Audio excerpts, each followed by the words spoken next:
The Radio Memories Network is brought to you in part by Liberated Syndication, podcast publishing made easy, libsyn.com. That's libsyn.com.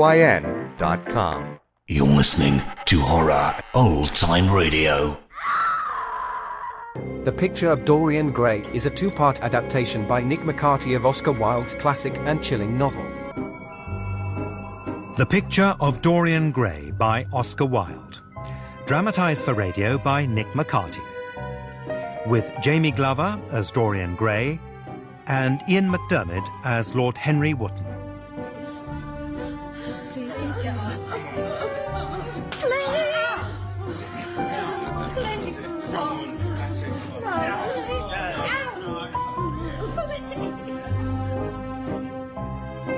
When Dorian discarded his little actress, I gave him a book.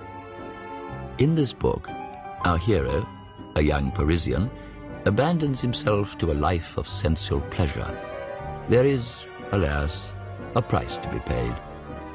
As our hero ages, his beauty withers, to the point where he cannot bear to see his reflection in the glass. But Dorian paid no such price. He remained as beautiful as the day when Basil painted his portrait. I heard Gray was in Paris last month, and that dancer tried to kill herself. In Berlin, there was talk of a girl with acid in her face. Did you ever see the young men in Dancer's Place? They say Gray has been seen... They say what? Who say what, sir? Nothing, Gray. Nothing. Damn you and your friends. At least I know how to live. And devil take the consequences for others? Should the devil so wish. Henry, I'll see you in your sister's box this evening. Dorian?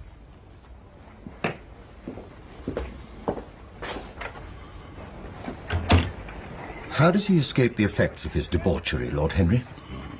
We all know him for what he is, and yet... Perhaps you know nothing. We know a young man hanged himself but weeks ago, and his sister was sent away to a private home for the insane. He was the cause, and we all know it. Of course it was. He was accused by their father, and he laughed in the old man's face.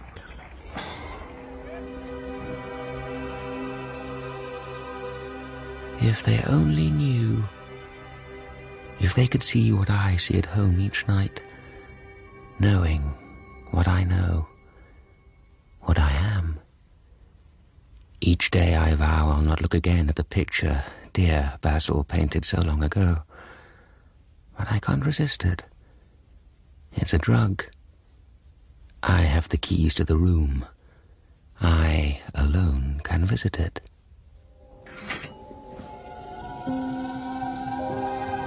Here, behind the screen, under the old curtain, I see my inner self.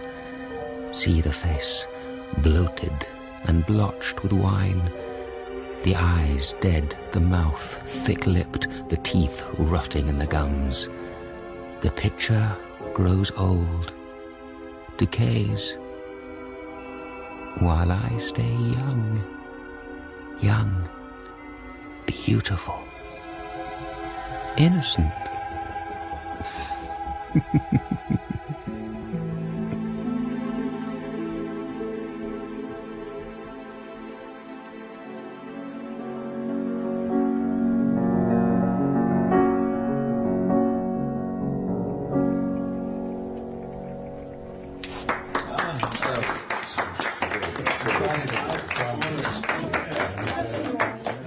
Harry, good of you to come to my soiree. Could I resist? Don't you always attract the best of society? And the most sublime of pianists. Who is the girl? I heard her play in Paris last month. I thought you'd enjoy her. As I do. Have a care, Dorian. People are talking. Talking? About you and Lord Rochborough's daughter. She was found in their lake, drowned. But you knew this, of course. She was such a delicious temptation, my friend.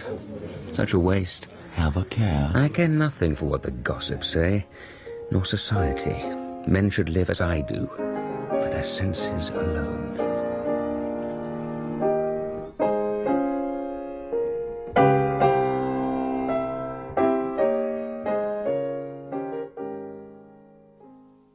The young gather at his feet to worship him, Basil.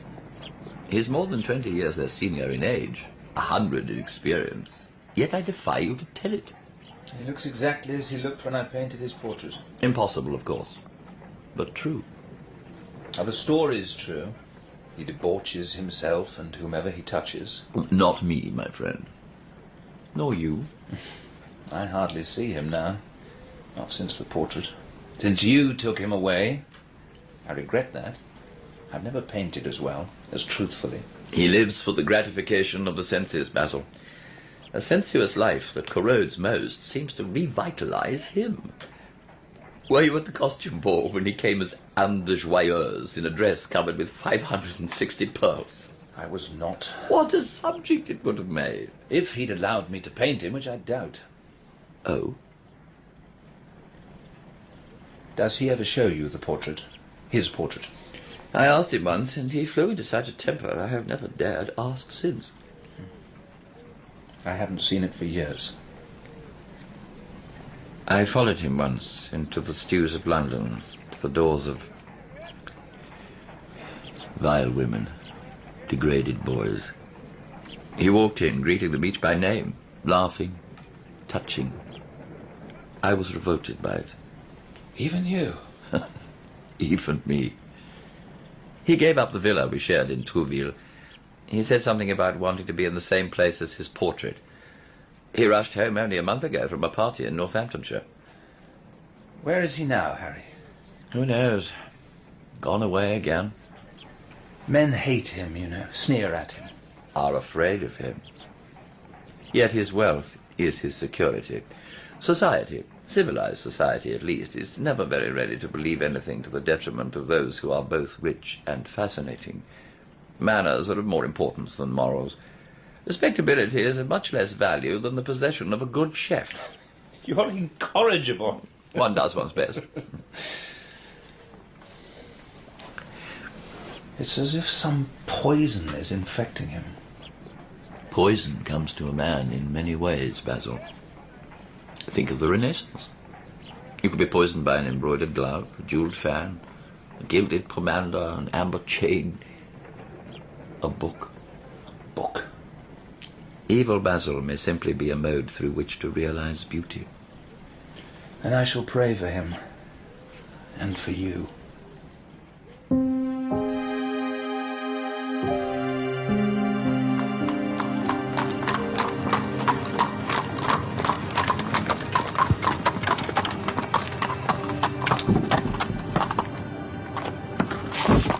Thank you. Good night. Dorian! What extraordinary luck. Basil? I've been waiting for you in your library since 9 o'clock. I particularly wanted to see you. So now you see me, swirled about in this damn fog. I go to Paris by the midnight train. I had to visit you before I left. I believe my house is about here somewhere.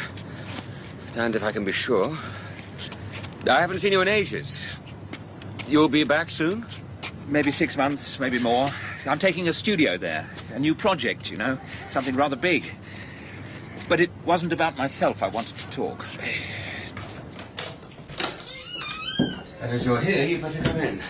But won't you miss your train? I have heaps of time. I sent all my heavy things. All I have is this small bag. What a way for a fashionable painter to travel. A Gladstone bag and an ulster. Come in or the fog will creep into the house. Right. And no talk about anything serious. Nothing is serious nowadays. At least nothing should be. Harry said he'd seen you last week. He never mentioned your leaving for Paris. No one knows. Not even my servants. I prefer to keep my privacy. Wise man. Hock and seltzer or whiskey? No, thank you. I want to speak to you most seriously. Don't frown like that. I asked you not to be serious, Basil. Whatever it is, let it not be about myself. I'm tired of myself tonight. It is about you. No. I shall only keep you half an hour. Half an hour? It's not much to ask, and it's for your own sake, Dorian. I think it right that you should know that the most dreadful things are being said about you. I love scandals about other people, but scandals about myself don't interest me. They've not got the charm of novelty. Dorian, people talk of you as something vile, degraded. I don't believe the rumours. Sin is a thing that writes itself across a man's face. There is no such thing as a secret vice. It shows. In the lines of the mouth, the droop of an eyelid. Basil, spare me all this. I paint faces, and I know there is no sin in your face. Yet people whisper such things about you. Why? They have nothing else to do. The Duke of Berwick leaves his club when you enter. Indeed he does. Why will gentlemen in London neither go to your house nor invite you to theirs? Perhaps, Basil, they have no taste. I was at dinner with Lord Staveley, and your name came into the conversation. He said that no pure-minded girl should be allowed to know you. No chaste woman should sit in the same room as you. I told him I was a friend and asked him what he meant by it. Really, Basil? Why? Why demean yourself? He told me the most appalling story about you. It was his cousin's fault. What could I do? You could deny it. Lie? Why is your friendship so fatal to young men? Why indeed?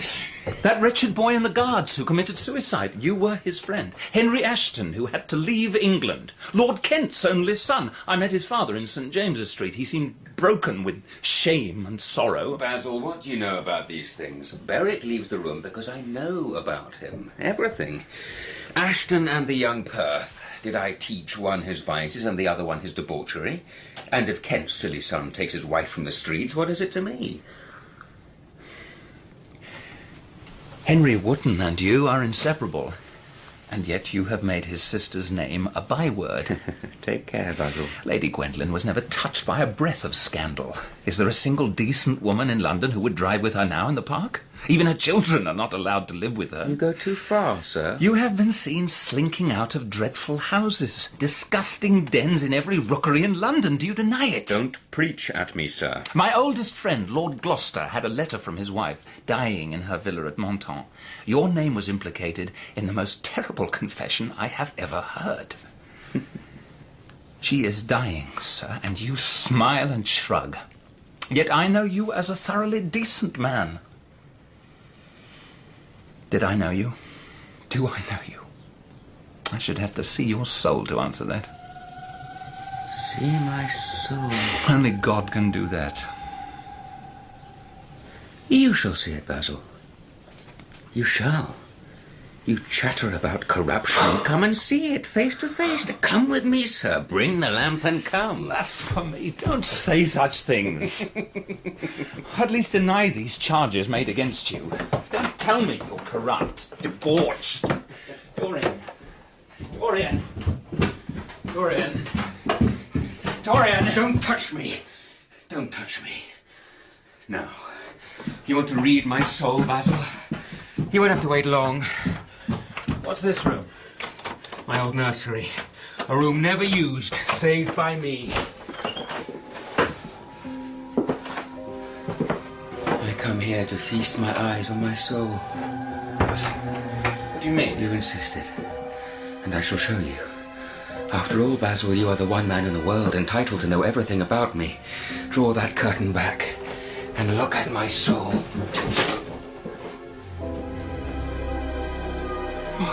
God, Your picture of me. no! The beautiful, innocent, blooming youth. See the eyes, sodden, the nose no longer chiseled and fine, but bloated with drink, the hands knotted, clawed. See behind the eyes, darkness. My soul, Basil, my soul. Oh, God, what does it mean? When I was a boy, while you were painting that picture, you introduced me to a friend of yours who explained to me the wonder of youth. And when you finished that portrait, it revealed to me the wonder of beauty. In a mad moment, I don't know whether I regret it or not, I made a wish, a prayer, that I would stay young and grow old. I remember it well, but that's impossible. You told me you had destroyed it.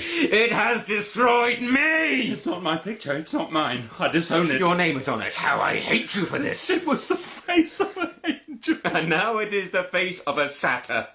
A soul in hell. To have done this with your life. You must be worse than even those who talk against you fancy you to be. This is leprous, evil. You see your ideal in it. My ideal? As you called it. Pray. Dorian, on your knees and pray with me for your repentance. You will be forgiven if only you ask. The prayer of your pride has been answered. The prayer of your repentance will be answered also. Though your sins be as scarlet, yet I will make them as white as snow. It means nothing to me, Basil. Sheer sentimentality. Don't say that. Haven't you done enough evil in your life? Every night, I come home and see another line, another vein, another bloated lump of flesh. I hate you for it, Basil. I hate you for it. Dorian, I am your friend. I hate you. No, put that down. No. To kill you is nothing to what I have done. No, please. Please, no! No! No! No!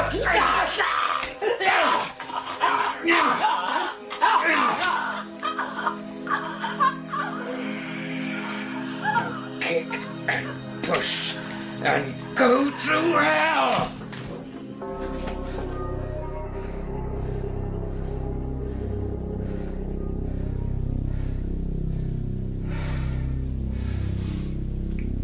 Good.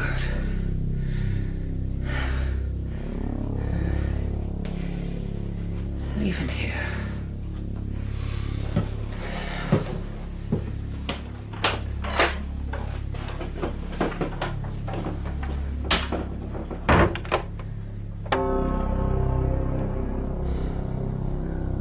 What time is it? Nearly 2. Think. God, men hang for this. Think. Police officer patrols the square at 2. Good. Lock the door. Downstairs.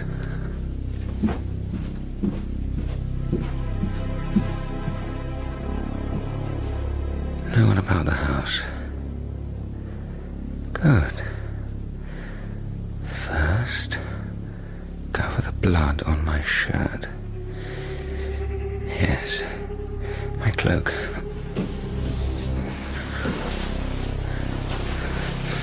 And now, outside into the fog.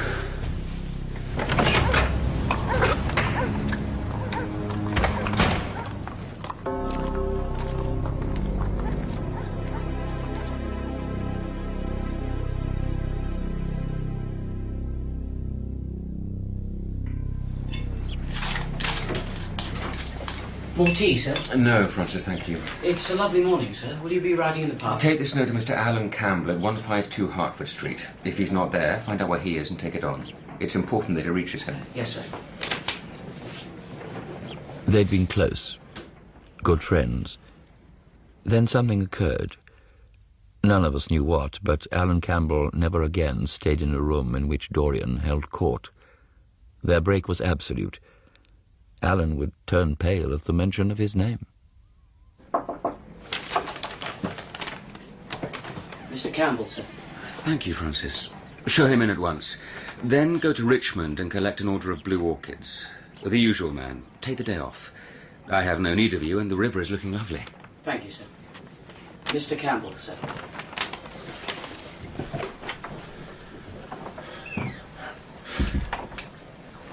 Thank you for coming, Alan. It's kind of you. I had intended never to enter your house again. Sit down, please, sit down. I still don't really know why I've come. I swore never again to speak to you, Dorian. Never. Alan, in a locked room at the top of this house, a room to which nobody but myself has access, a dead man is lying on the floor. Dead? He's been dead 10 hours now. I want nothing to do with who this. the man is or why he died, how he died, are matters that do not concern you. What you have to do is... Don't you listen? I entirely decline to be mixed up in your life. Keep your horrible secrets to yourself. I'm not interested. Alan, I'm awfully sorry, but this will have to interest you. I can't help myself in the matter. I need your skills. I have no option. You know about chemistry and things of that kind. You've made experiments. What you have to do is destroy that thing upstairs. No. There's no risk. He is, as far as anyone knows, in Paris for months. Nobody saw him come to my house. You must change him into a handful of ashes that I may scatter in the air. You're mad. Would I lift a finger to help you? Or peril my reputation again for you? Ask your friend Lord Henry Wotton to help. Nothing will induce me to stir a step to help you. You've come to the wrong man. Alan, it was murder. I killed him. Good God. You don't know what he's made me suffer. Murder? I'll do nothing for you. If you found this man on some dissecting room block, you wouldn't turn a hair. You're used to such work, Alan. His body is the only piece of evidence against me. If it is discovered, I am lost. Help me, please. I beg you, we were friends once. Those days are dead. I'll hang for this, I entreat you. Then hang. I'll do nothing.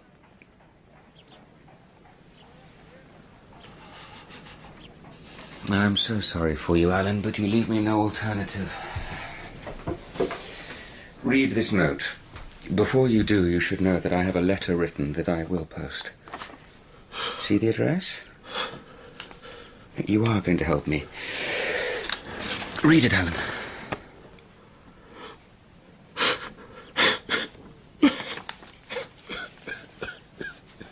I tried to spare you, but you've been offensive, and no living man has ever treated me as you have.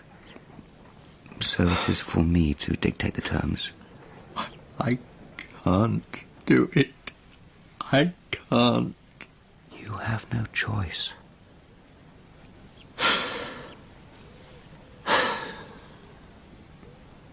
Is there a fire in the room upstairs?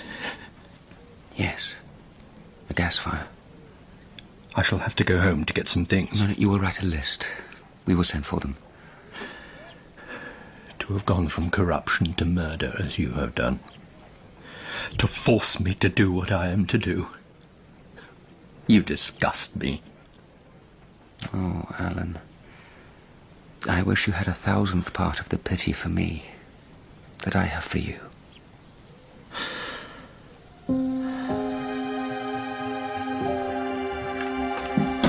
Careful with the box. There's glass and chemicals inside. Take care. And don't be afraid. There's no one left in the house. My man has gone to Richmond to find my orchid grower. No one else is at home. How long will it take? I don't know. A few hours. 5 hours with luck. I don't know. It's in here. I'll light the lamps on the fire. Leave me. You give me the key and leave me. You've saved me from ruin, Alan. I shall never forget that. Leave me now.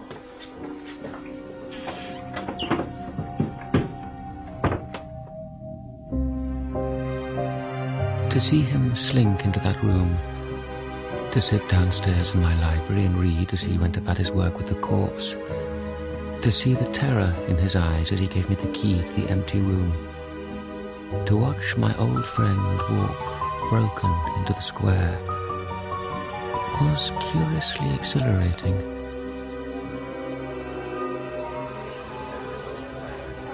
Henry! How good of you to come. And how kind of you to introduce your son-in-law. Dorian, how are you? You look a little out of sorts. I believe he is in love. He is afraid to tell me for fear I will be jealous. Dear Lady Narborough, I have not been in love for a whole week. Not, in fact, since Madame de Ferrol left town. Now, there's a woman with an astonishing capacity for family affection. When her third husband died, her hair turned quite gold from grief. How can you, Harry? Is Ferrol her fault? Certainly. I don't believe it. Ask Mr. Gray. He is an intimate friend. It's true. I asked her whether, like Marguerite de Navarre, she had their hearts embalmed and hung at her girdle. She told me she didn't, because none of them had any heart at all. 4 husbands. Upon my word, that's a trop de zèle. Trop d'audace, I tell her. What is Ferrol like? The husbands of beautiful women belong to the criminal classes. That's enough, Lord Henry. You are, as the world says, extremely wicked. Monstrous the way people go about saying things behind one's back that are absolutely and entirely true. Excuse me. Mrs. Ernest, how lovely you're looking. Dorian, you ran off early last night. Did you go straight home? No, Harry. I didn't get home until nearly 2. No, it was 3. Maybe. Did you go on to the club? Yes. No, I walked about. I forget what I did. How inquisitive you are, Harry. I remember now. I arrived home at 2:15. You may ask the policeman on the Grosvenor Square beat if you want. He saw off a drunk whore. The church clock My struck the dear quarter. fellow, as if I cared. What's happened, Dorian? You are not yourself. Don't mind me. Irritable and out of temper. We'll talk tomorrow or the next day. Will you make my excuses to Lady Narborough? I don't feel too well. Can I come with you? No. I can't deprive Lady Narborough of her favourite guest.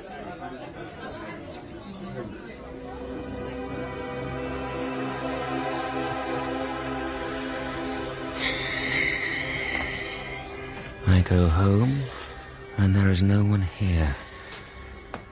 I feel so restless.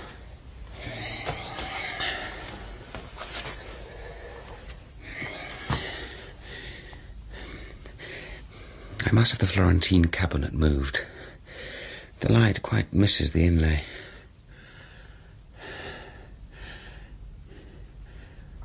Open it. Yes. Where is it? Here. Chinese box. Such promise in the green waxy paste. Opium dreams. That smell. Good. Now go out and find suitable company and a pipe and... dreams.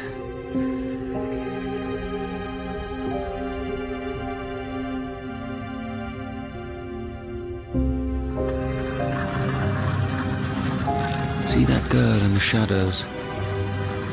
I had her when she was a child. See her now, huddled against that weeping wall. What was it Henry said? Cure the soul by means of the senses, and the senses by means of the soul. Well, the soul can rot. Here we are. Here.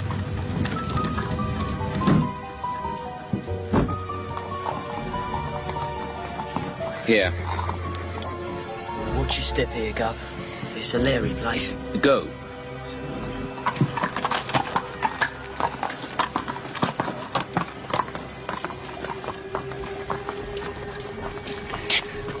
Well, if it ain't an old friend come to chase the dragon. Come along with me. Got a nice pallet and decent company. Not as you'll be much bothered about the company when you've the pipe going. I know the way. Mind the gutter. It's overflowing. Now, door on your right. Push it. It's open, mister. Here.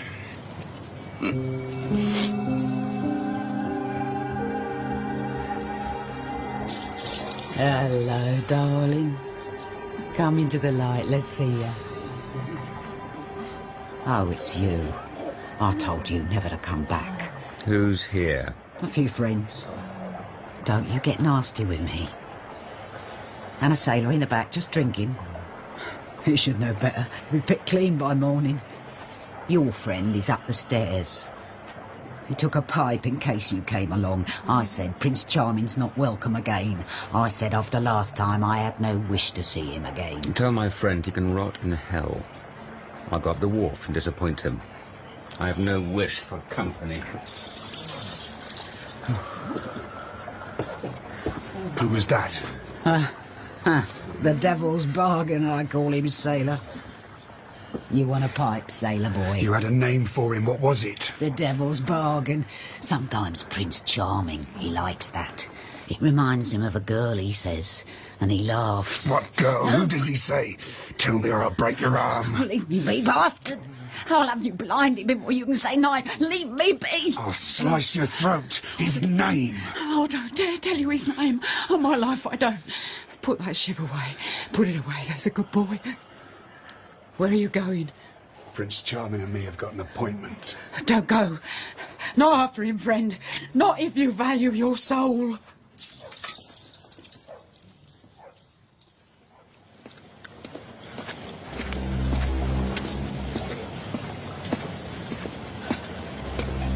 Hold still. What the...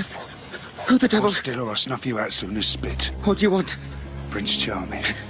You remember a girl who called you that and you laughed? In that opium hell, you talk about my dear dead sister and laugh, surrounded by whores. Make your peace with God, for tonight you're gonna die. No! Her name was Sybil Vane. She killed herself because of you. I swore I'd kill you in return. You're mad. You don't deny it. I've searched for you for years. No clue, no trace. Just the pet name she used to call you.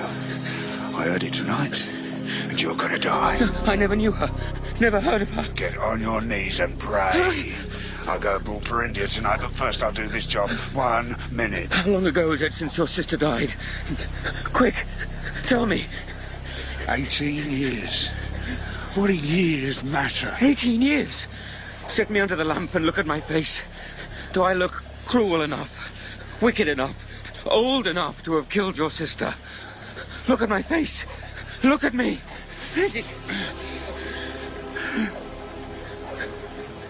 My God. And I would have murdered you. You see? So near to committing a terrible, terrible crime. Forgive me, sir. I was deceived. I mean, a chance word. Let that be a lesson to you. Now leave me be. Dear God.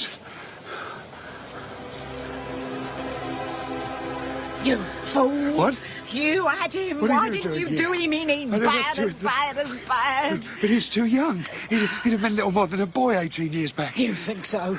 Prince Charming made me what I am 18 years back. What? Believe me, he's the worst that comes into these stews. They say he sold himself to the devil for a pretty face. He hasn't changed in all them years. I have. That's impossible. Don't ever tell him I told you. Don't tell. I'm afraid of him. Get the chance again. Kill him for my sake. For your sister, who he sent to her death. He talked of it in opium dreams and laughed. I've heard him. Rot him to hell. I'll find him. His name? Prince Charming, the devil's spawn. You want a pretty little girl. I can be a pretty little girl for damn you, you. mister.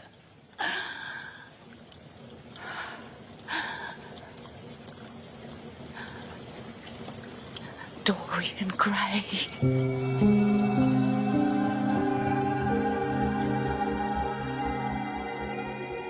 Dorian was sitting with us in the conservatory of his Northamptonshire home on the first evening of a hunting weekend.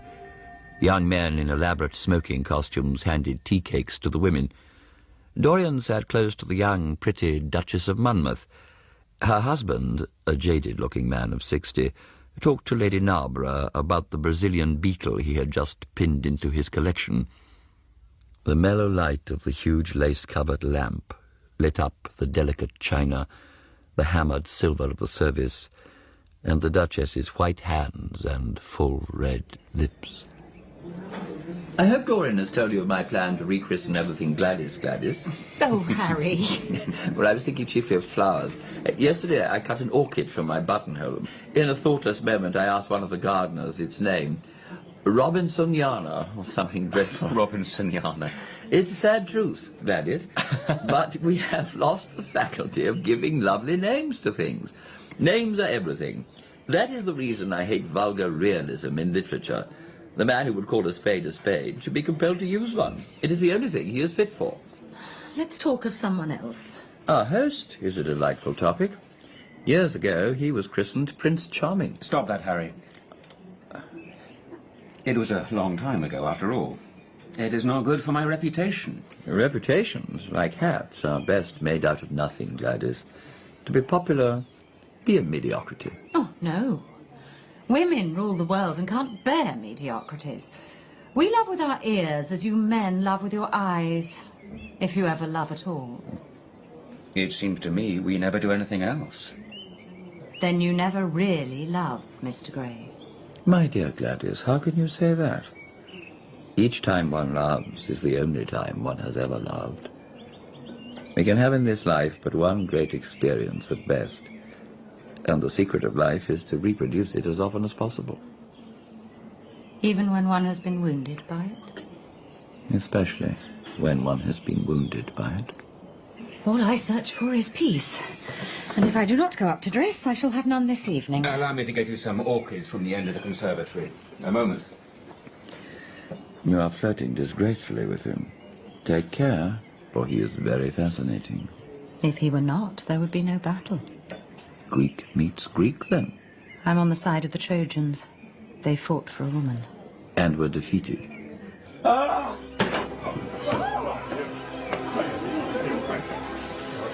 Dorian had leaned close to the curved windows of the conservatory to clip a prize bloom, and then fainted. He was carried to the blue drawing room and laid on a sofa. Did anyone see what happened? He was cutting a blue orchid and looked up. There seemed to be a white face pressed against the glass. It was a curious effect. Then he cried out and fainted. What did he cry out? I'm not sure. Something about Prince Charming?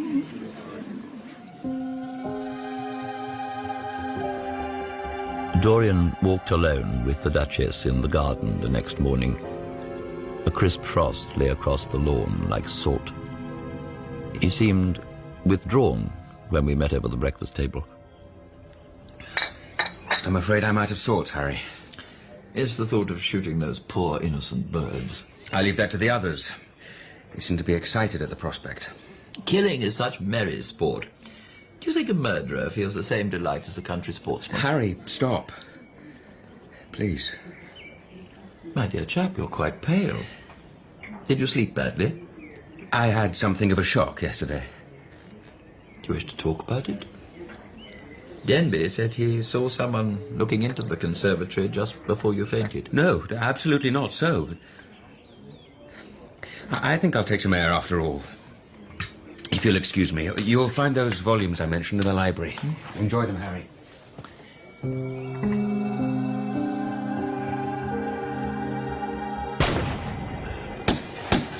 On the left there.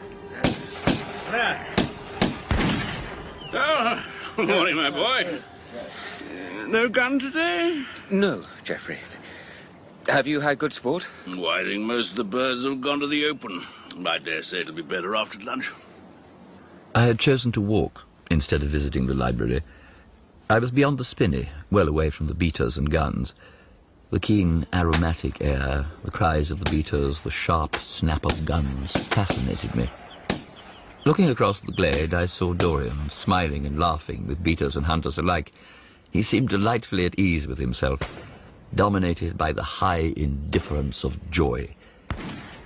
Suddenly, a hare with black-tipped ears erect bolted from a thicket. Geoffrey put his gun to his shoulder. Dorian cried out to him not to shoot. Geoffrey shot. Oh, God. I've hit a beater. What an ass he is to get in front of the guns. Stop shooting here! Stop shooting! Keeper! Sir! Sir, you are, sir! Oh, damn it. A man is. Why the devil can't you keep them out of the line of fire? He's not one of ours, sir. I walked down to the line of guns as two beaters went into the thicket and retrieved the bloody form which had taken the full charge in its chest. Dorian, I'd better tell them the shooting stopped for the day. It would not look well to go on. Is the man dead? Yes, sir. Damn it, Gray, it looks bad to pepper a beater. If the word gets out that a chap is reckless. It was the man's fault. Come along, Dorian. We'll walk home.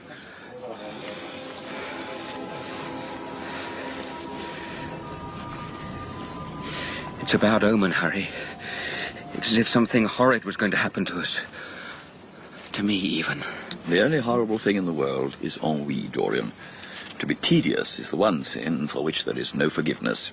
And there is no such thing as an omen. Destiny does not send us heralds. She is too wise or cruel for that. Cruel, not wise. And here's the Duchess, looking like Artemis. Good morning. I've heard all about it, my dear. And poor Geoffrey's terribly upset. I understand you asked him not to shoot the hare, Dorian. How curious. My nerves are dreadfully out of order. Please excuse me, I'll go and lie down. Do you love him very much? I wish I knew. Love always ends at the same point. Where's that? Disillusion. Disillusion was my debut in life. Well, well. Knowledge would be fatal. It is the uncertainty that charms one, Gladys. You would sacrifice anybody for the sake of an epigram, Harry. The world goes to the altar of its own accord.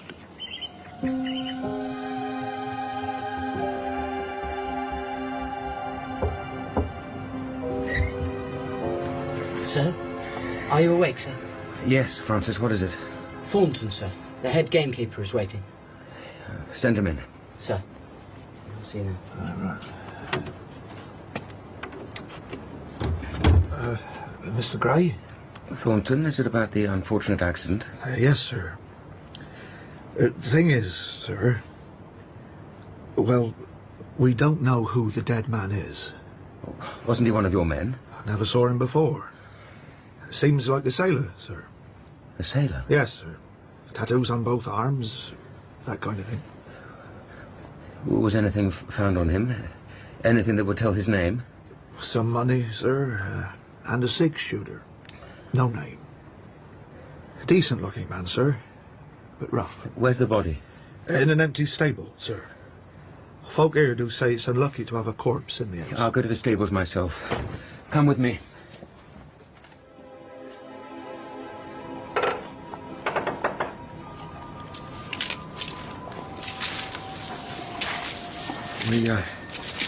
We put him on planks, sir. One of the women laid him out, as well as she could. He might be poor, but he'd a right to a decent laying out. She did well. Did she put the candle in the jar? Yes, sir, yes, and found the kerchief to cover his face in his pocket, sir. So, there he lies. Poor bugger. Shall I remove the... No, leave me. Are you sure it's not a... Just leave me. Go. Sir?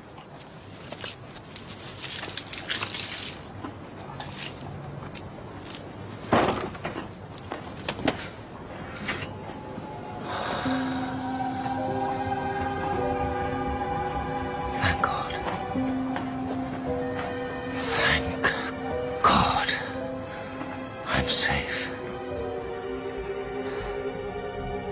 The man, James Vane, was buried in a pauper's grave and forgotten. In town, life went on. I played cards in the club. I didn't see Dorian for weeks after the accident. Ascot came and went, and Dorian was not seen. Nor did we see him at the opera or the theatre.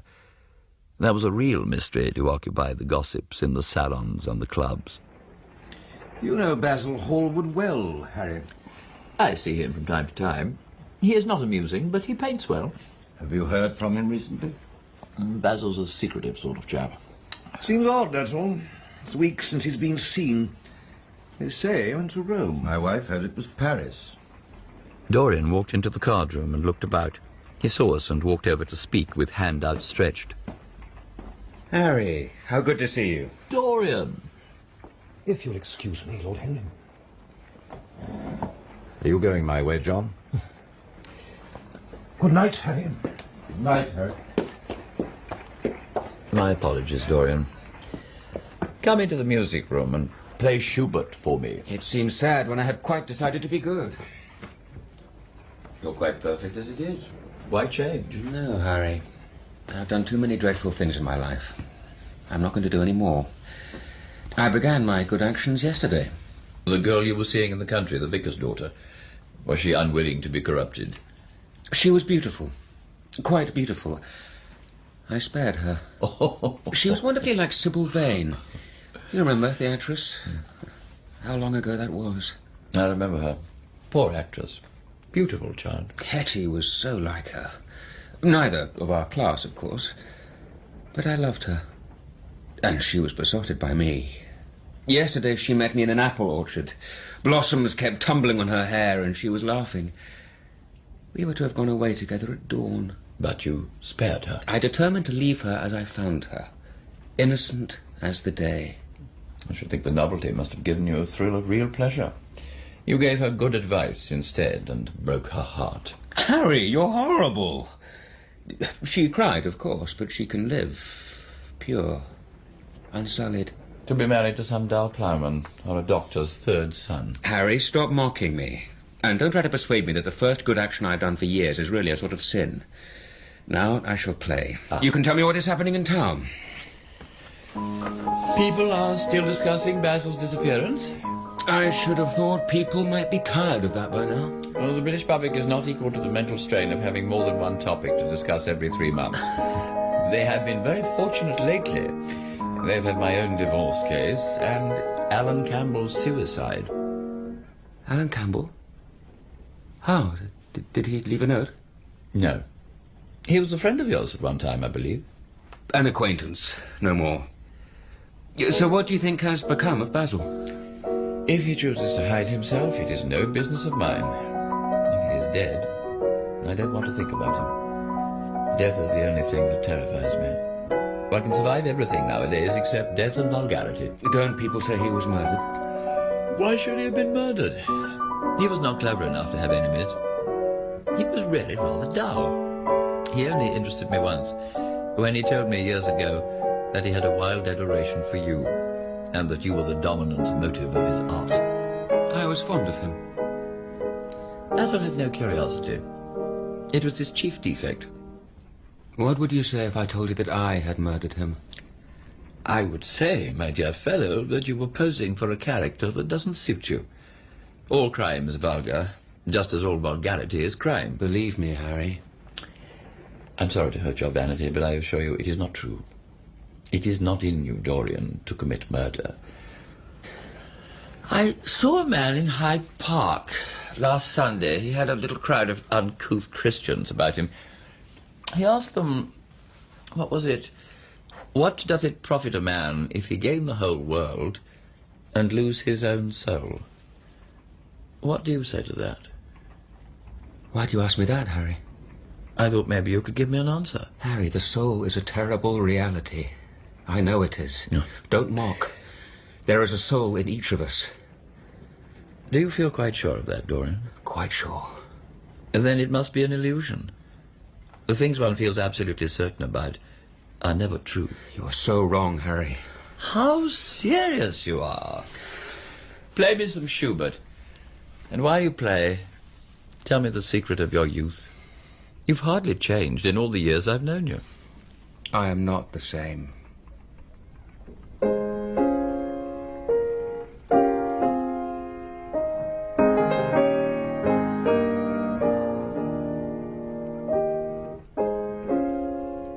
How lovely that thing you are playing is. What a blessing it is that there is one art left to us that is not imitative. You know, the tragedy of old age is not that one is old, but that one is young. How I wish I could change places with you. I'm glad you have never done anything, never produced anything outside of yourself. Life has been your art. Life has been exquisite. But I'm not going to have the same life, Harry. You don't know anything about me. If you did, even you would turn from me. Oh. Don't laugh. You and I will always be friends. You poisoned me with a book once. Never give that book to anyone. Promise me, it does harm. You are beginning to moralize, my dear boy. You're too delightful to do that. Art annihilates the desire to act. It is superbly sterile. The books that the world calls immoral are books that show the world its own shame. Come riding tomorrow. Or we can meet our little Duchess. Oh, does she bore you already? I thought she might. Say 11. The park is quite lovely now. The lilacs are exquisite. Very well. 11. Tomorrow. Good night, Harry. Good night, Dorian. Harry. My dear? No matter.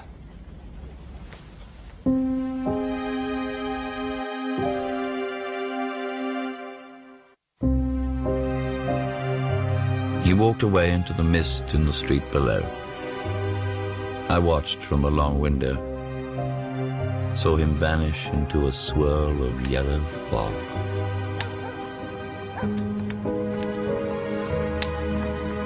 It will change. I will change. I've already changed. Not spoiling that girl's innocence. Remembering only the sound of her laughter, and a thrush in the orchard, and the pale blossom in her hair. Her belief that wicked people are always very old and very ugly. Poor James Vane in a nameless grave. And Alan Campbell. Sybil Vane. God, how pretty she was. How lovely. Don't leave me. I love you so. Say you love me. Don't leave me alone. I want so much to become again what I was. How can I when I corrupted myself and others, and joyed in it? Good evening, sir. Francis, I shan't need you again tonight. I arrive at 11 tomorrow in the park. Very well, sir. The hock and seltzer is in the library as usual. Good night, sir. Good night.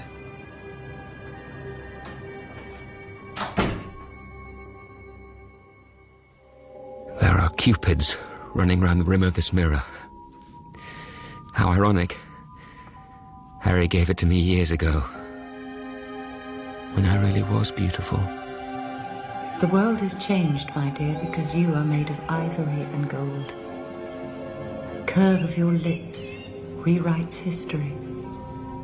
Damn this mirror. Damn this beauty which has stayed and marked nothing of time. Nothing can change what has gone. To have gone from corruption to murder as you have. To force me to do what I am to do. You disgust me. I pitied you, Alan. But I had no choice. And you took your own life. It was not of my doing. Why is your friendship so fatal to young men?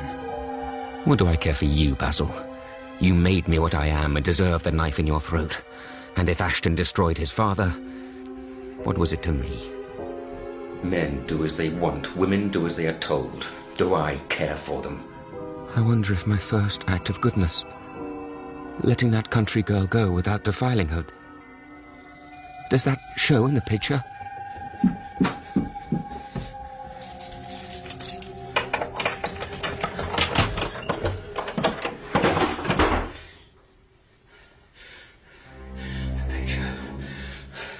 Under the cloth, behind the screen, it must have changed. It was the pinnacle of my work. I loved him. I would do anything to earn it. Dear God, let me see one mark of goodness and change. If every decent thing I do shows, then one day I can wipe away the horror. No corruption so vile as this. This thing.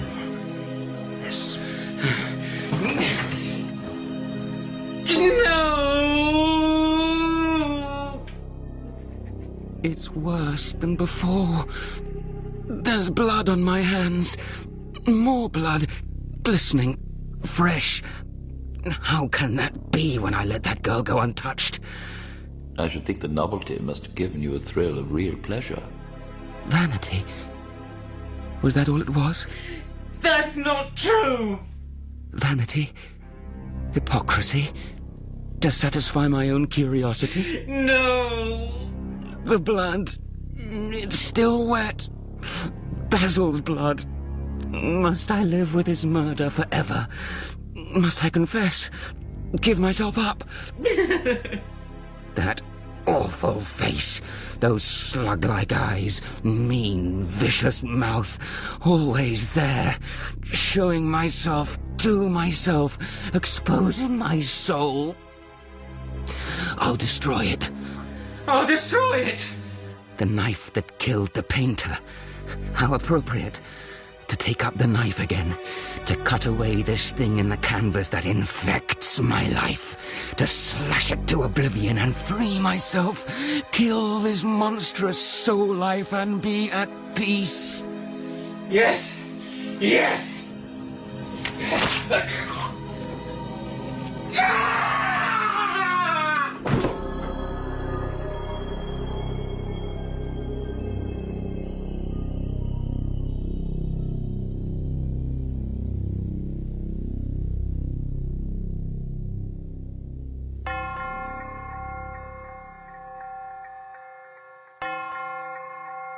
I became numb, and opened not my mouth, for it was thy doing. Take thy plague away from me. I have the portrait of Dorian Gray. It's all he left me. It's exquisite. He is there as he was when Basil painted him in the wonder of his youth and beauty. In the attic room, they found a man in evening dress with a knife in his heart. He was withered, wrinkled, and loathsome to look at. It was not until they examined the rings on his bloated fingers that they recognized who it was.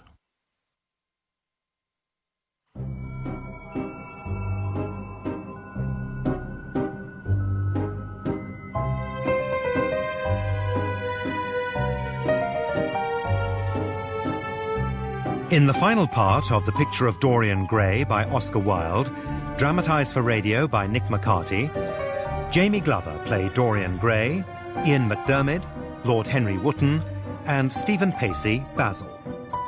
The sailor was played by Harry Myers, Alan Campbell, Geoffrey Beevers, Lady Narborough, Tessa Worsley, the Duchess, Alice Arnold, and Thornton, Stephen Critchlow.